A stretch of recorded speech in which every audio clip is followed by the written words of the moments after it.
तो आज का हमारा टॉपिक है जीएसटी इंक्लूसिव, या यूँ कह लो कि टोटल वैल्यू में जीएसटी पहले से इंक्लूडेड है, जुड़ा हुआ है। ठीक है, मान लीजिए हमने कोई सामान सेल किया। एक छोटा सा एग्जांपल मैंने आपके सामने क्रिएट किया है कि हमने कोई चीज़ सेल किया। अब वो सेल की जो वैल्यू है उसकी वो 50,000 रुपये की है। ठीक है, 50,000 रुपये का हम सामान सेल कर रहे हैं। उस 50,000 के अंदर ही 18% टैक्स पहले से ही जुड़ा हुआ है। हमें 50,000 के ऊपर नहीं चार्ज करना। ठीक है, तो हम ये नहीं पता कि आइटम की वैल्यू कितनी होगी, हमें ये नहीं पता कि टैक्स कितना होगा, क्योंकि जब हम टैली में सेल करते हैं तो सेल करते वक्त यहाँ पे जो हम रेट दिखाते हैं ये टैक्स को हटा करके दिखाते हैं, बिना टैक्स का दिखाते हैं यहाँ पे रेट। ठीक है, लेकिन हमें वो रेट तो पता ही नहीं है, वो रेट हमें फाइंड आउट करना है। तो बहुत ही सिंपल से कैलकुलेशन है। कुछ बच्चे क्या करते हैं, 50,000 का 18% निकाल देते हैं और 9,000 रुपये कहते हैं कि टैक्स हो गया और 41,000 रुपये आइटम की वैल्यू हो गई। लेकिन ये बिल्कुल गलत होता है, ऐसा आपको नहीं करना है। जब टोटल वैल्यू में टैक्स जुड़ा हुआ हो तो इंक्लूसिव ऑफ टैक्स वाला सिंपल सा फार्मूला अप्लाई कर लेना है। आप इस बात को समझिए कि आइटम की वैल्यू जो होती है 100% होती है। 100% पे 18% जोड़ दिया गया तो टोटल वैल्यू जो है टैक्स को जोड़ करके वो 118% हो गया। इट मीन्स हमारी 118% जो वैल्यू है वो 50,000 है। 118% जब 50,000 है तो फिर हमें 118% में से 18% निकालना है, या 118 में से 100% निकालना है। तो फिर हम क्या करेंगे, आइटम की वैल्यू को निकालने के लिए सिंपल सा फार्मूला अप्लाई कर लेंगे। टोटल वैल्यू मतलब कि 50,000 मल्टीप्लाई बाय 100, क्योंकि हमें 100% निकालना है, आउट ऑफ 118% मतलब 100 प्लस में रेट ऑफ टैक्स। तो जब हम आइटम की वैल्यू निकालेंगे तो इतना रुपये आ जाएगा। जब हम टैक्स की वैल्यू निकालेंगे तो टोटल वैल्यू में से 18% निकालना है, rate of tax divide by 100 plus rate of tax मतलब 118, तो हमारा टैक्स इतना आ जाएगा। अब जब हम दोनों को जोड़ देंगे तो 50,000 रुपये हो जाएगा। तो इस तरीके से नॉर्मली कैलकुलेशन होती है, लेकिन टैली पे हमें इतना कुछ करने की ज़रूरत नहीं है। जब हम सेल करेंगे तो हम चाहते हैं कि सिंपल 50,000 रुपये लिख दें और सेल करते वक्त टैक्स ऑटोमेटिक अलग हो जाए और आइटम की प्राइस जो है, कॉस्ट जो अलग हो जाए। ठीक है, तो ऐसा करने के लिए हमें इंक्लूसिव ऑफ टैक्स यूज़ करना है। टैली में बहुत आसान है करना, ये सेल पे अप्लाई होगा ना कि परचेज पे। तो पहले मैं सिंपल एक परचेज की एंट्री कर लेता हूँ। ठीक है, मैंने कोई भी एक मशीन, यूनिट्स, पीसेस, ठीक। आइटम्स क्रिएट करते वक्त आपको जीएसटी एप्लीकेबल करना है, डिटेल को शो करना है, कितना % टैक्स एप्लीकेबल होगा, और आप चाहते हैं कि जीएसटी इंक्लूसिव भी यूज़ किया जाए तो आप F12 प्रेस कर लेंगे। उसके बाद यहाँ एक ऑप्शन है set inclusive of duties and taxes, इसे आपको यस कर लेना। अगर आप ये यस ना भी करें ना तब भी वाउचर में ऑप्शन है दूसरा, वहाँ से भी हम एक्टिवेट कर सकते हैं। ठीक है, गुड्स लेना है और फिर अब इस ऑप्शन को यस कर लेना है जिसमें लिखा रहा है is inclusive of duties and taxes. ठीक है, क्वान्टिटी हमने शो किया। मान लीजिए मैंने 5 पीसेस परचेज किया eight the rate of 30,000 rupees पर पीसेस, और यहाँ परचेज का लेजर सिंपल हमें क्रिएट कर लेना है। ठीक, मैं लोकल से ही परचेज कर रहा हूँ। Purchase taxable 18%। ठीक है, अब यहाँ पे हमें शो कर देना टैक्स CGST एंड SGST। ठीक है, ये तो सिंपल हमने परचेज कर लिया। यहाँ पे इंक्लूसिव का कोई रोल नहीं है। At the time of sale जब हम सेल करेंगे अब हमसे पूछा जाएगा मशीन, मान लीजिए मैंने एक पीस सेल किया, अब यहीं पर ही पूछ रहा है हमसे कि रेट बताइए टैक्स को जोड़ करके कितना है, total value inclusive of tax. हमने कहा 50,000 रुपये का हम सेल कर रहे हैं। ठीक है, तो अब आप देखेंगे आइटम की कॉस्ट सेल प्राइस जो 42,372 रुपये 88 पैसे आ चुकी है, जो आपने यहाँ कैलकुलेशन में भी देखा था। ठीक है, अब यहाँ पे सेल का ledger at the rate of 18% under sales account, आप इसे यस करेंगे। देन वही sale taxable 18% goods then sale. अब सिंपल CGST एंड SGST। कई बार क्या होता है कि ये जो अमाउंट है फुल वैल्यू ये पॉइंट में आ जाता है इस राउंडिंग की वजह से, इस अमाउंट की वजह से, तो हमें उसको राउंड ऑफ करना होता है। जैसे मान लीजिए मैंने क्वांटिटी थोड़ा सा इंक्रीज कर दिया, सेम रखा।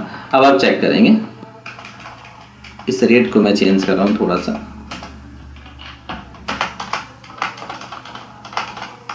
इसलिए मैं कर रहा हूँ ऐसा ताकि पॉइंट में अमाउंट आ जाए। अब आप देखेंगे फाइनल वैल्यू जो है 1,50,014 रुपये 58 पैसे है। ये 58 पैसे को हमें राउंड ऑफ कर देना है। या तो मैं 42 पैसे ऐड करके इसको 15 रुपये बना दूँ या 58 पैसा माइनस करके 14 रुपये रखूँ।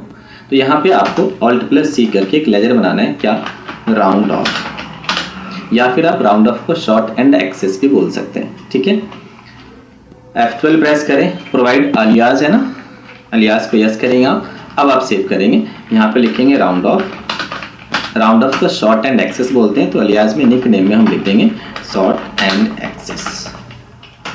ठीक है, चाहे राउंड ऑफ हो या शॉर्ट एंड एक्सेस हो, आप प्लस करें अमाउंट को या माइनस करें या परचेज करें या सेल करें, किसी भी सिचुएशन में इस लेजर को हमेशा इनडायरेक्ट एक्सपेंस ही मानना है। ठीक है, जीएसटी एप्लीकेबल इस राउंड ऑफ के ऊपर नहीं होगा, इसलिए नॉट एप्लीकेबल रखेंगे। अब हम इसे सेव कर देंगे। अब यहाँ पे 0.42 अगर हमें प्लस करना है तो सिंपल, और अगर आपको माइनस करना है 58 पैसे तो माइनस का सिंबल लगाने के बाद फिर हम वैल्यू को लिखेंगे -0.58, तो ये माइनस हो जाएगा, फिर ये 14 रुपये रह जाएगा। ठीक है, तो आप पे डिपेंड करता है कि माइनस करना चाहते हैं या प्लस करना चाहते हैं। नॉर्मली होता ही है कि 50 पैसे से अगर ज़्यादा होता है तो फिर हम प्लस कर देते हैं, 50 पैसे से कम होता है तो हम उसको माइनस कर देते हैं। मैंने यहाँ पे 0.42 प्लस कर दिया। अब इस 14 को मैंने क्या बना दिया, 15 रुपये। ठीक है, सही मायने में सेल करते वक्त हमने राउंड ऑफ प्लस किया, ये हमारे लिए इनकम हो गई है, बट हमने इस ग्रुप को डाला है इनडायरेक्ट एक्सपेंस के अंदर। अब जब हम चेक करेंगे कहाँ, बैलेंस शीट के अंदर, तो आप देखेंगे कि अलग से एक राउंड ऑफ शो करेगा, सॉरी प्रॉफिट लॉस के अंदर राउंड ऑफ शो करता है। ठीक है, इसको भी हमें एडजस्ट करना होता है, एडजस्टमेंट अभी बताऊंगा। उससे पहले जो हमने सेल की एंट्री की है, यहाँ पे आपने देखा कि हमने टोटल वैल्यू टैक्स को इंक्लूड करके डाला था। ठीक है, लेकिन मैं चाहता हूँ कि यहाँ पे एक कॉलम शो करे इंक्लूसिव ऑफ टैक्स का। इसके लिए आपको सेल करते वक्त ही F12 प्रेस कर लेना है। ठीक, F12 प्रेस करने के बाद यहाँ ये रहा एक ऑप्शन जिसमें लिखा है provide rate inclusive tax for stock item, इसे आप यस कर लेंगे। यस करने के बाद क्या होगा कि एक कॉलम शो करेगा, टैक्स को जोड़ करके पूछेगा कि कितने रुपये रेट है। ठीक है, वो हमने डाल दिया। यहाँ पे 0.86 या 4 रुपये 86 पैसे इसलिए एक्स्ट्रा शो करेगा क्योंकि यहाँ से हमने रेट को चेंज कर दिया था बीच में। ठीक है, अब हम सेव कर देंगे। तो इस तरीके से हमें यूज़ करना है इंक्लूसिव ऑफ टैक्स। अब ये राउंड ऑफ की जो कहानी है, हमने जो राउंड ऑफ किया परचेज में भी कर सकते हैं, सेल में भी करते हैं, कभी प्लस कभी माइनस होता रहता है। At the end of the year ये राउंड ऑफ का अमाउंट जो हो सकता है कि रुपए में शो कर रहा हो, तो ये राउंड ऑफ जो है यहाँ प्रॉफिट लॉस से हटाना होता है, क्योंकि अकाउंटिंग रूल्स एंड रेगुलेशन के अकॉर्डिंग राउंड ऑफ आपके प्रॉफिट लॉस अकाउंट में शो नहीं होना चाहिए, क्योंकि राउंड ऑफ कोई एक अकाउंट नहीं है। हमने राउंड ऑफ में सिंपली क्या किया, पैसों को या तो बढ़ा दिया या पैसा घटा दिया, कुछ पैसा फालतू ले लिया या फिर हमने कुछ पैसा छोड़ दिया। इस तरीके से हम करके ऐसे तो लाखों करोड़ अर्न कर सकते हैं। मान लीजिए एक कंपनी है जिसके अलग अलग ब्रांचेज हैं, हज़ारों बिल्स के अंदर राउंड ऑफ किया जाता है, साल में पता नहीं कितने करोड़ रुपीस हो जाएंगे, इसका कोई भी हिसाब किताब नहीं होता।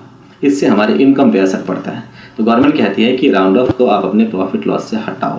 इस 42 पैसे की वजह से यहाँ पे एक्स्ट्रा 42 पैसे का इनकम है। अभी तो इनकम शो कर रहा है, हमें टैक्स ज़्यादा पे करना है। एक्सपेंस की तरफ होता तो फिर हमारा प्रॉफिट कम होता, फिर हमें टैक्स कम पे करना पड़ता, तो टैक्स पे असर पड़ेगा।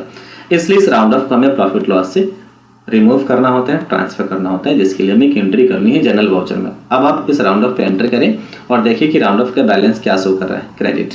राउंड ऑफ डेबिट भी हो सकता है और क्रेडिट भी हो सकता है। यहाँ पे शो कर रहा है क्लोजिंग बैलेंस इसका क्रेडिट। अब आप इसको कर देंगे डेबिट। क्या करेंगे, डेबिट, एंड प्रॉफिट लॉस को हम कर देंगे क्रेडिट। सिंपल ये जनरल वाउचर में एंट्री होगी, at the end of the year होगी। ठीक है, प्रॉफिट लॉस को हमें करना है, सॉरी राउंड ऑफ को हमें करना है डेबिट 0.42 पैसे, एंड प्रॉफिट लॉस को हमें करना है क्रेडिट 0.42 पैसे। अब आप चेक करेंगे यहाँ से प्रॉफिट लॉस से, तो आपका राउंड ऑफ यहाँ से रिमूव हो चुका है। ठीक है, प्रॉफिट लॉस हमारा नॉर्मल हो गया। अब फिर क्या करना होता है, इसी प्रॉफिट को हमें कैपिटल में ऐड करना होता है। At the end of the year जो भी बिजनेस में प्रॉफिट होता है उससे हमें कैपिटल को बढ़ा देना होता है, अगर लॉस होता है तो कैपिटल को घटा देना होता है। तो इस प्रॉफिट लॉस अकाउंट को ट्रांसफर करना हमें कैपिटल में, जिसके लिए हमें एंट्री करनी होगी जनरल वाउचर में ही करनी है at the end of the year. अगर हम बैलेंस शीट को चेक करें तो बैलेंस शीट में कहता है अभी फिलहाल कोई कैपिटल नहीं है, तो मैं पहले एक सिंपल सी कैपिटल इंट्रोड्यूस करने की एंट्री कर लेता हूँ, जो मैं पहले ही कर लेना चाहिए था।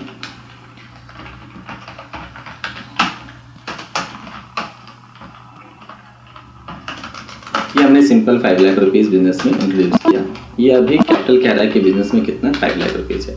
बिजनेस में प्रॉफिट भी हुआ, इस प्रॉफिट को हमें कहाँ ट्रांसफर करना है, कैपिटल में। ठीक है, जिसके लिए हमें एंट्री करनी है जनरल वाउचर में। ठीक, अब हम करेंगे प्रॉफिट लॉस डेबिट जितना भी प्रॉफिट लॉस है 37,131 रुपये 42 पैसे। ठीक है, उसके बाद करना है कैपिटल क्रेडिट। अब आप चेक करें तो यहाँ बैलेंस शीट में ये देखेंगे प्रॉफिट लॉस जितना था वो ट्रांसफर हो चुका है और ये कहाँ चला गया, कैपिटल अकाउंट में बढ़ चुका है। 5 लाख से बढ़ के वो 5,37,131 रुपये 42 पैसे हो गया। ठीक है, तो इस तरीके से हमें क्या करना है, राउंड ऑफ को यूज़ करना है, ट्रांसफ़र करना है। ठीक है, और बिल में शो करना है। Thank you so much.